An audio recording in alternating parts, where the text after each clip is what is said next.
Boa noite.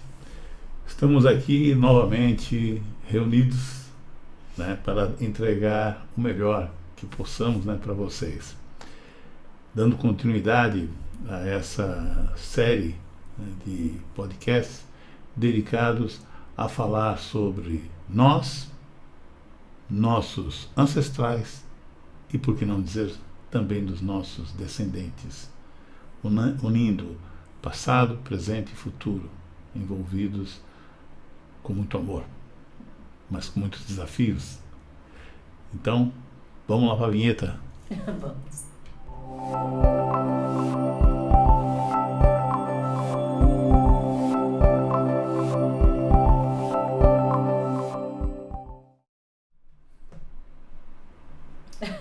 Estamos aqui de novo para falar um pouquinho, né, sobre essa questão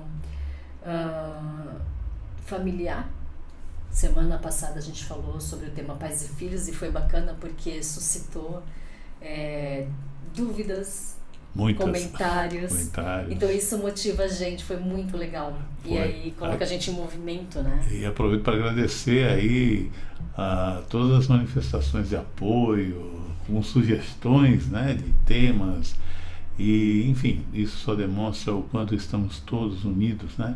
O mesmo objetivo, de fazer melhor e cada vez mais buscando tornar esse viver um viver mais leve. Então hoje a gente vai bater um papo novamente, mas dessa vez a gente vai um pouquinho além do que a gente foi na semana passada, quando a gente focou mais em pai e mãe. E aí a gente conversou durante essa semana e a gente achou que caberia, né, como a gente falou, de acordo com as dúvidas que chegaram pra gente, a gente falar um pouquinho também sobre ancestralidade, expandir um pouco esse olhar, né? No primeiro momento pode parecer que a gente está falando da mesma coisa, mas a gente quer trazer informações um pouco mais aprofundadas. Não é a mesma coisa, mas é óbvio que toca ali Sim. questões muito similares, né? E vamos também compartilhar um pouco das ferramentas que a gente utiliza, né, dos recursos que nós temos enquanto profissionais de psicologia, né, para poder atender aos nossos clientes, aqueles que chegam até nós, mas também nas várias interações que temos com amigos, parentes, enfim, conhecidos, às vezes até no supermercado, batendo papo, pessoas que nos reconhecem. Enfim, a gente vai procurar compartilhar um pouco daquilo que nos move nesse trabalho, né? Sim. Então, a gente vai falar um pouquinho sobre, agora no comecinho, de forma muito simples, rapidamente, como ele falou, o que nos move, né? Qual é o nosso horizonte. Nós trabalhamos com a psicologia sistêmica, né? E dentro desse olhar, dessa forma, dessa abordagem, a gente utiliza algumas ferramentas. E uma delas é a psicogenealogia, que é justamente uma ferramenta para que a gente consiga identificar padrões familiares, né, que se repetem, e por isso que a gente falou semana passada sobre aquilo que acontece com os nossos pais, como que influencia na nossa vida. Então a nossa base é a psicogenealogia. Eu até muitas vezes a gente se depara com queixas de clientes e na conversa, e nós sempre perguntamos como é que era o sistema familiar no qual essa pessoa se desenvolveu, tipo, busca resgatar um pouco da história da pessoa, né? E é muito frequente nós encontrarmos nessas histórias que envolvem pais, avós, tios, primos, enfim, muitas histórias muito semelhantes, né? Como se fosse uma repetição de um padrão, uma repetição de um script. E aí a primeira coisa que nos vem em mente, mas será que é uma maldição? Será que é uma sina? Né? O que houve? Por que não é possível? Será que há realmente repetição? Eu repito aquilo que o outro fez? Vivo uma vida parecida com uma que vivia meu avô, meu bisavô? Será que isso acontece mesmo? Isso acontece. Isso acontece. E muito. Aí a gente pode falar de um conceito que, assim, né, é um conceito, mas é observável, então isso que é legal, que é a lealdade familiar. né? Quando a gente está aqui, né? Quando a gente está para nascer, o que a gente recebe ali ao nascer é um corpo. Nós somos gestados, Sim. né? E nós, enquanto consciência, a gente recebe esse corpo e é através dele que a gente vai se manifestar nessa dimensão, nesse mundo, né? E isso tem um impacto muito grande. Quando a gente recebe um corpo, ele tem uma origem, e essa origem vem impressa nesse corpo. Não tem como nós, enquanto consciências, nos livrarmos desse impacto, dessa história preliminar, desse roteiro que está impresso no corpo. Essa é a imagem que está me vindo, está ali, é como se tivesse mas só para, né, nós não estamos falando aqui somente das características físicas que são herdadas, né, geneticamente. A genética comprova que nós herdamos o fenótipo, né, a maneira como nosso corpo se conforma, né, a cor, a altura, o tipo de cabelo, cor dos olhos, né, mas vai muito além, vai mais além, inclusive, daquelas tendências, determinadas doenças de família, né? Exato, o pai teve, a mãe teve, então o filho potencialmente carrega uma carga genética que pode conter algumas, né, doenças, mas vai mais além. Sim. E nós começamos a entrar em algo que se chama de memória celular, né? Isso tudo acontece no nível inconsciente, né? E só que percebeu-se ao longo do tempo, e a Amanda vai poder falar um pouco mais até sobre esse trabalho que foi desenvolvido, que o que se herda não são só características físicas, mas também nós herdamos a história daqueles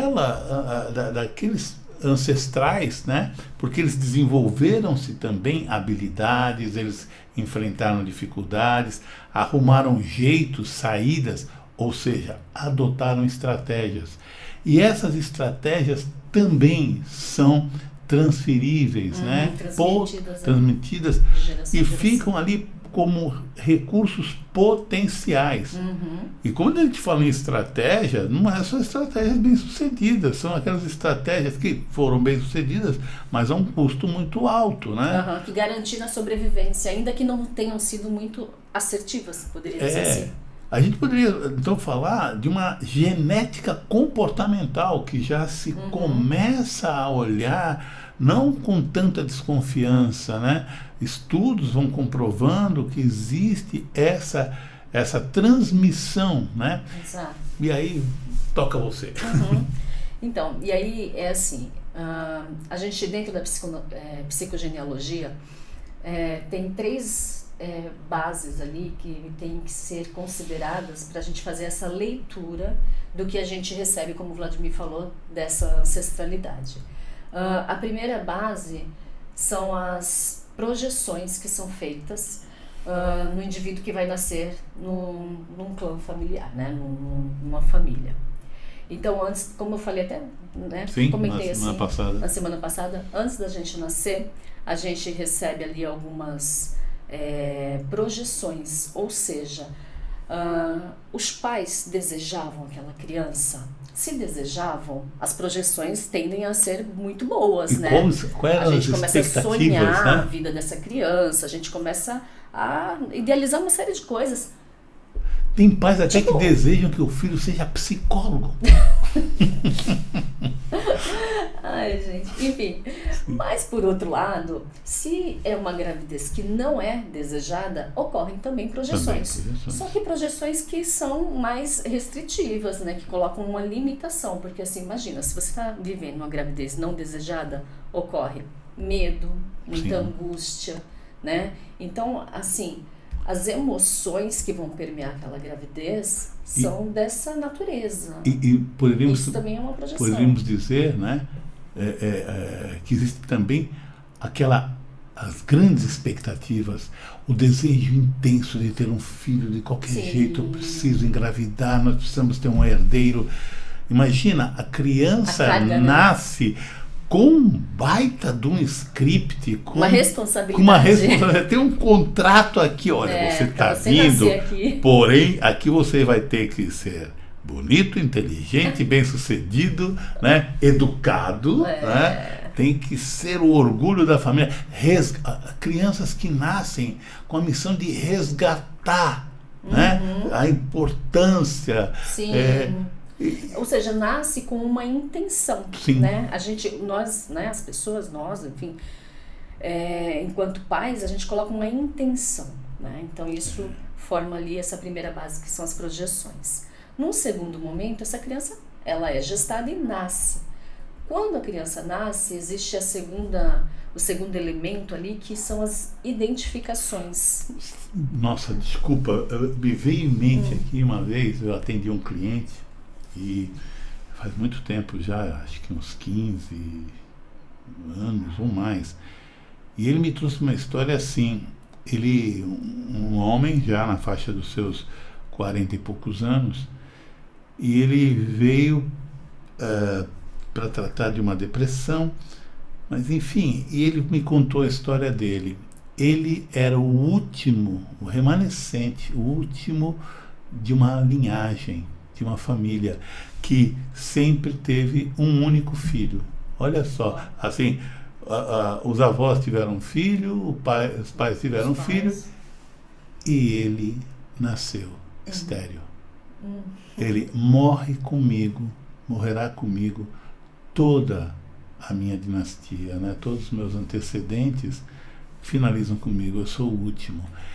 E era interessante, e ele falou assim que uma das coisas que ele mais ouvia assim, era do pai e da mãe o desejo dele terem netos. Já falavam isso para ele quando criança, e aquilo era uma pressão muito grande.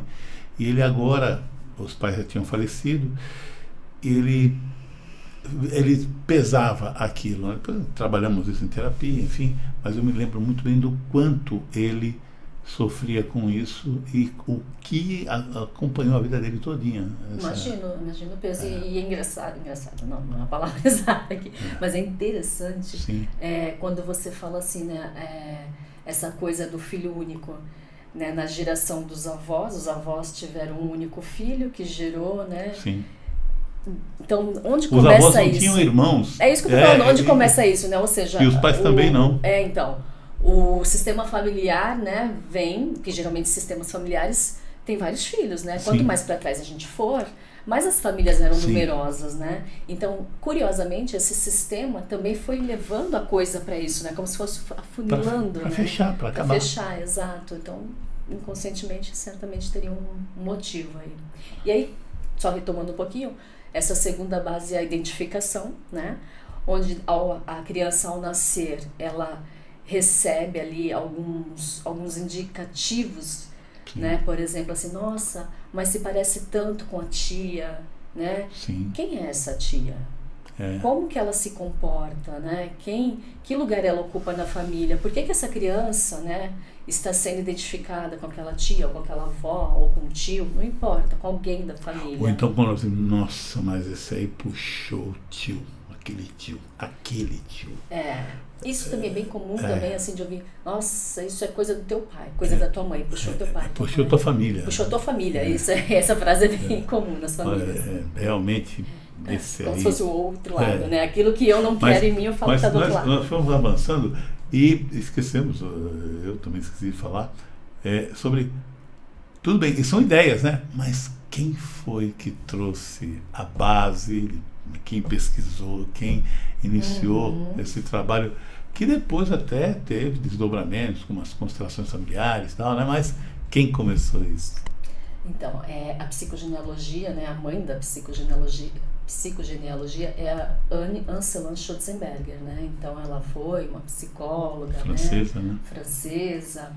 E aí ela foi estudar, primeiro, deixa eu só lembrar, ela estudou na França, né? Sim. Com a Françoise Douto, que era uma psicanalista. Sim. Que ela era bem conhecida, né, no meio, e assim, ela se especializou em crianças e tal. E aí depois ela foi para os Estados Unidos estudar com Moreno, né? Que é o pai do psicodrama, né? E retornou à França para aplicar o que ela havia aprendido e tal. E foi trabalhar num hospital. E aí onde começou a saga dela, né, como em relação à psicogenealogia. Então lá no hospital, quando ela atendia, né, essas pacientes, ela começou a observar que existiam justamente o que a gente estava falando, das repetições, né? Então, por exemplo, uma pessoa apresentava um câncer, por exemplo, e aí ela ia pesquisar, né, ver o histórico de família e via, por exemplo, que a mãe também havia desenvolvido um câncer, sei lá, aos 34 anos de idade, isso. A cliente dela, ali, a paciente, teve um câncer. Quando foi ver, a mãe também teve, aos 34 anos de idade, um câncer. E tá, isso não foi um caso isolado, ela viu isso em várias famílias, e aí ela começou a observar, catalogar, estudar, enfim. E aí isso foi a base ali da psicogenealogia, quando ela começou a observar vários fenômenos desse tipo. Havia uma correlação, né? Havia uma correlação, né? Que é a chamada repetição. Ou seja, coisas que acontecem em gerações, numa geração X, pode acontecer com seus descendentes, e assim sucessivamente, se essas questões não forem vistas, né? Não forem olhadas. Isso também me fez lembrar. Vou falar também de um atendimento que eu fiz há um tempo, porque eu falei da repetição e me lembrei disso, porque tem a ver com doença. Uma vez eu atendi uma cliente que o avô dela ela tinha na época, quando eu atendi ela, 63 anos, e ela contou na história familiar dela que o avô dela, quando tinha 61 anos, ele faleceu de ataque cardíaco, né, tal. A mãe dela, que era filha desse avô, faleceu da mesma idade com o mesmo problema, 61 anos com ataque cardíaco. E a minha cliente, que quando me procurou, isso já faz alguns anos, ela tinha 63 anos, quando ela tinha 61 anos, ela estava numa consulta de rotina, olha que interessante. E aí o médico diagnosticou o alto risco dela ter um ataque cardíaco. Sim. Eu me lembro desse caso. E indicou que ela fosse para a cirurgia. Ali, né? Ela Exato, aí ela foi numa consulta de rotina, né? Aí levou o resultado dos exames, não sei o que, o médico falou, não, você tem que procurar um cardiologista porque você vai ter que fazer uma cirurgia. Urgente. Então, olha o padrão também se repetindo, né? Geração após geração. E qual que é a diferença, né? Vamos dizer assim. Se eu conheço a minha história de família, eu já fico ligada, vamos dizer assim. Sim. Mas a diferença é que ela se cuidava, procurava médico. Ela, na geração, ela procurava se cuidar, diferentemente dos anteriores. Para não ficar uma coisa, porque dá a impressão assim, então não tem jeito. Se meu pai morreu estou com 67, você morreu com 68, eu só tenho mais um ano. Não é bem assim. Não é isso. O que acontece, desde aquilo que a gente conversou hoje à tarde, né? Quando nós entramos em cena nesse mundo,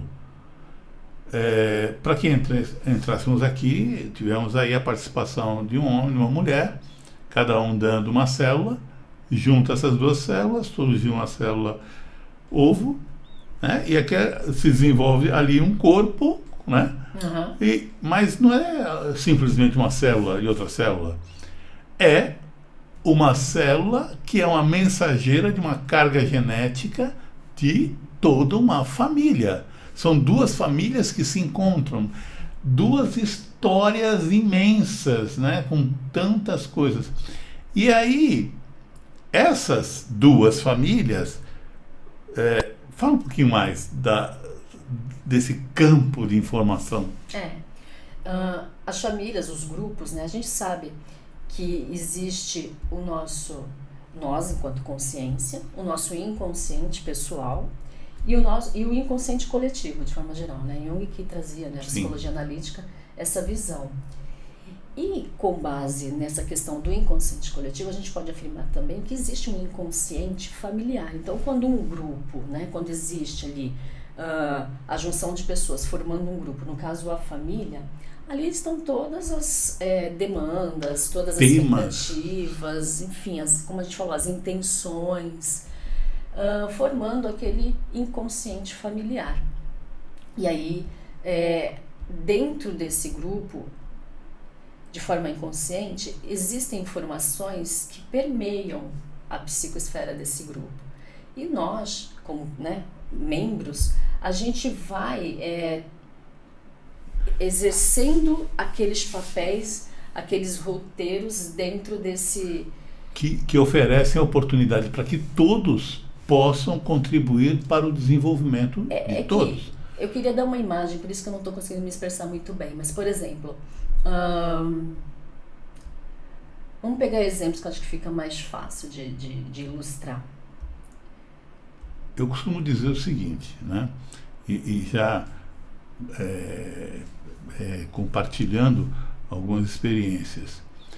Quando nós temos uma família que ali tem, e eu atendi alguns casos, não um ou dois, vários casos, ali tem, por exemplo, a ocorrência do alcoolismo.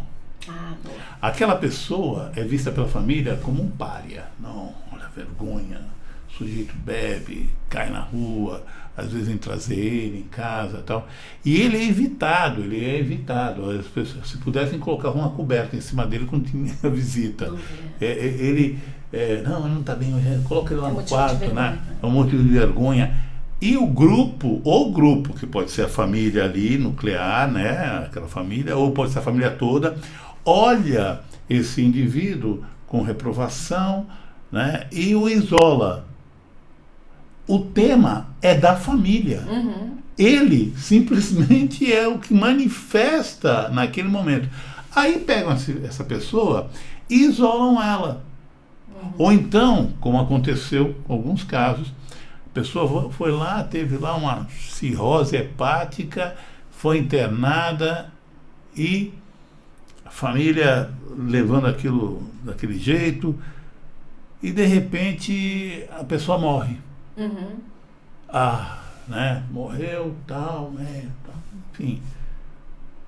Não demora muito, um membro da família, um filho, sobrinho, às vezes o irmão mais novo, uma pessoa que não tinha o comportamento do alcoolismo, né? Não tinha o problema do alcoolismo, começa a surgir e toma esse lugar.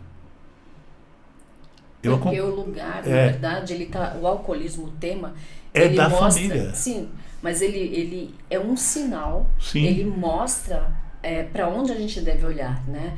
Se existe ali um trauma, o alcoolismo ele pode ser essa compensação, sem né? dúvida. E aí, por que se repete? Porque o tema, aquilo que motivou, ainda não foi visto. Não foi visto. Então é dessa forma que o inconsciente familiar ele se organiza, ele vai se organizando, mostrando para onde os membros da família precisam olhar. Então, se tem uma pessoa que sofre a questão do alcoolismo dentro de um sistema, é porque anteriormente aconteceu alguma coisa. Alguma coisa trauma, que levou falta, a adotar aquela estratégia. Aquela estratégia de sobrevivência, que é isso que é, né? Sim. Porque é muito difícil lidar com aquela dor. Sim. Então, a pessoa desenvolve esse esquema de sobrevivência, vamos dizer assim. E como você trouxe no exemplo, essa pessoa morre. Aquele lugar fica vago, entre aspas. Pode ser, tá? Nada é determinado. Sim. São coisas a se observar. Pode ser que um outro membro ocupe aquele lugar, porque aquilo ainda está ativo dentro do inconsciente familiar. Não foi visto ainda por que aquele alcoolismo existe. Nós deveríamos olhar para a origem disso. Enfim, existem, mas não é só isso que a psicogenealogia, né, não se limita a isso, a identificar esses padrões de comportamento repetitivos, né? Mas também nós podemos identificar essas repetições através de coisas como datas, né? Que você falou, são a pessoa, sinais, né, os que sinais. vão de repente você pega e identifica, por exemplo, que a cada X anos acontece algo, um evento marcante na vida do indivíduo.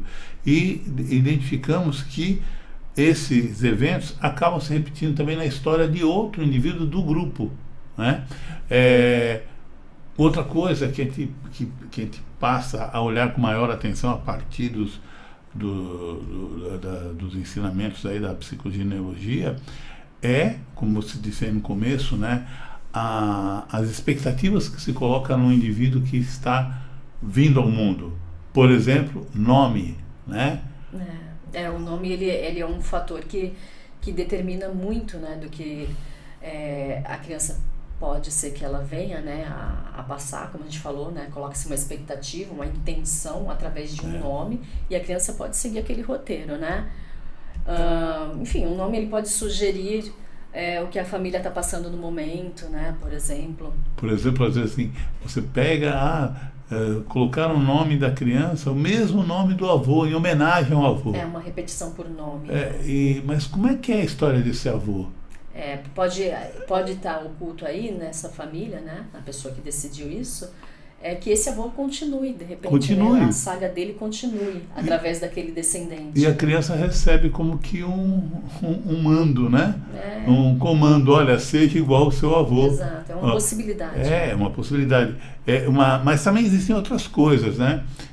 Como, por exemplo, um nome que venha a fazer algum resgate, né? Olha, eu ponho o nome do meu filho porque, né, eu quero que ele seja, colocar um nome forte nele. Por que eu desejo um nome forte no meu filho?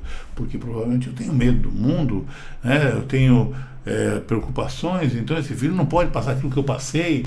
Ou seja, a criança já nasce, né?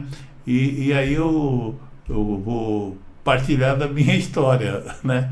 Meu nome, Vladimir, né? Meu nome é Vladimir, né? Caramba, e somos em 6 filhos, né? Aliás, 7, um deles infelizmente não veio a termo, não nasceu, morreu antes, mas enfim, éramos todos os 7, começando com W, né? Meu pai chamava Valdomiro com W, então tudo bem, ele escolheu, vai ser com W. Mas por que Vladimir, né? Aí perguntando, né, isso logo cedo, assim, começando a perguntar para minha mãe de onde é que veio o Vladimir. Aí ela falou assim, Vladimir era uma novela que tinha de rádio, que tinha um cigano chamado Vladimir. E falei, mãe, como é que era esse cigano? Não, ele era falador, brincalhão, era um personagem assim, muito vivaz, eloquente, né, aventureiro, sempre disposto a fazer coisas novas, sempre animado. Aí eu falei, legal. Só que eu fui pensar isso hoje, né? Eu sempre falei, caramba, olha só, né? O meu nome, né? Minha mãe escolheu por causa disso. E hoje, estudando, falando sobre a psicogenealogia, eu me lembrei da história da minha mãe, né? A história dela é uma mulher assim que teve uma infância muito triste. Ela era a última filha, a terceira filha de uma família, onde o pai dela veio a óbito quando ela tinha 3 anos, né?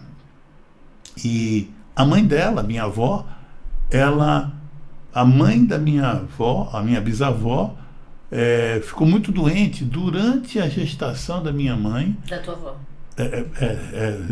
Gestação da minha mãe na minha avó, né? Minha avó esperando minha mãe. E aí, a minha avó morreu quando a minha mãe tinha nascido, poucos meses depois que a minha mãe... Sua bisa morreu? Não, a minha bisa a minha bisavó morreu quando a minha avó tinha dado à luz há poucos meses a minha mãe. A minha avó entrou numa depressão muito forte, ela era muito ligada à mãe, uma família espanhola muito fechada, tal. Pra vocês terem uma ideia, o meu bisavô proibiu que a minha avó e as irmãs dela, né, aprendessem a ler, uma coisa assim absurda, né? Enfim, não podia ler, não tinha nada que ler. Bom, enfim. E 2 anos e meio depois, morre o marido dela, meu avô. E a minha mãe cresce ao lado de uma mãe depressiva, com crises de choros constantes. A minha avó viveu toda a vida dela junto com a minha mãe, e sempre com esse peso da tristeza, da depressão. Depois ela desenvolveu Alzheimer e viveu até os 88 anos ao lado da minha mãe, chorando como uma criança, chamando pela mãe dela, enfim. Essa era a história da minha mãe. E aí vem minha mãe, grávida do primeiro filho, né? Meio sozinha, porque meu pai dava virada, saía, né? E ela escolhe como nome do seu filho o nome do cigano Vladimir, com alegria, livre, né? Tudo aquilo que ela não pôde viver, tudo né? aquilo.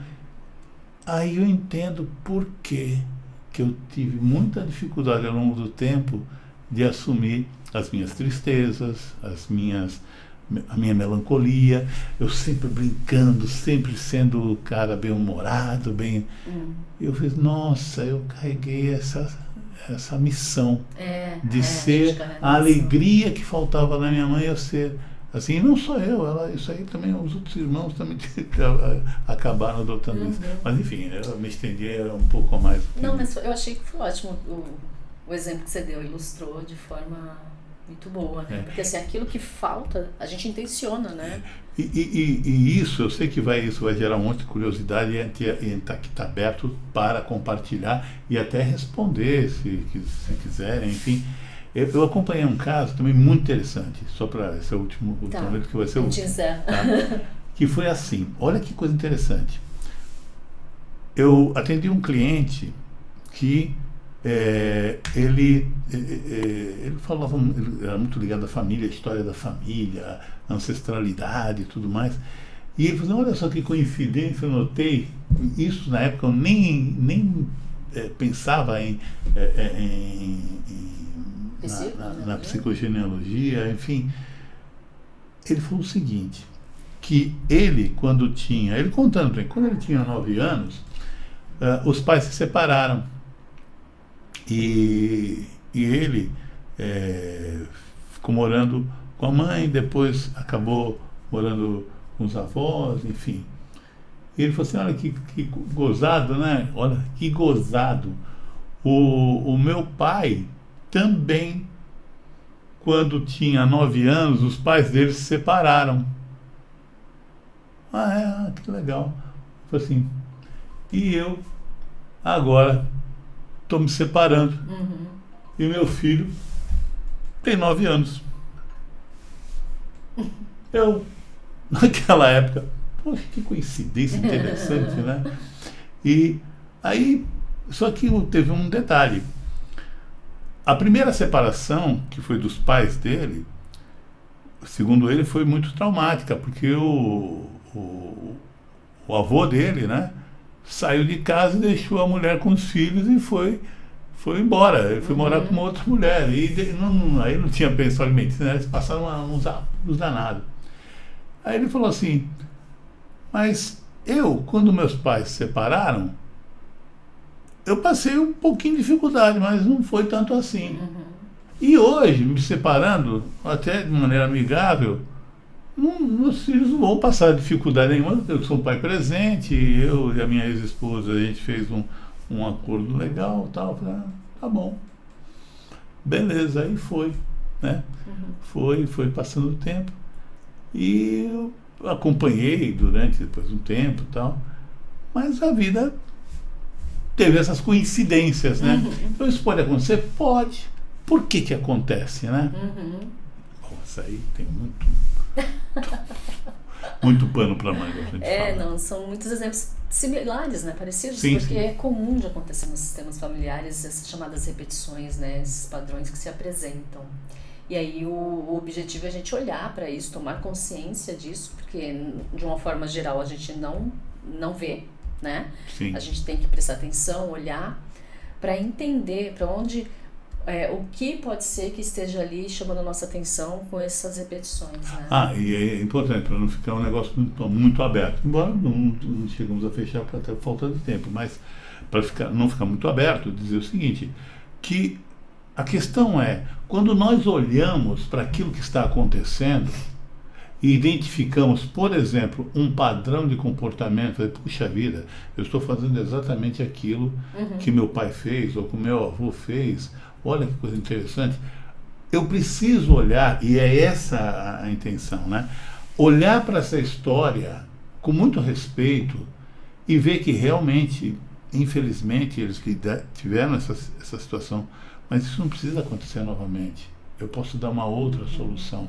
Eu posso olhar para isso com respeito e dizer para o meu sistema, né, de maneira clara, assim, né? Ok, entendi. Esse é um tema mas eu vou fazer de uma forma diferente. E vou Esse é o tocar. objetivo. É esse o objetivo. Tomar consciência né? e escolher fazer diferente. Né? Exatamente. E isso traz resultados. Traz. Então, tá aí uma oportunidade, de repente, nós olharmos com mais atenção, né?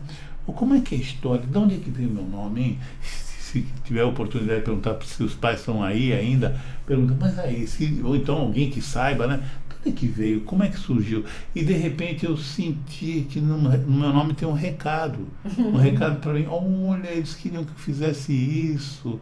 Ou então me deram o nome de uma pessoa que, nossa, sofreu tanto.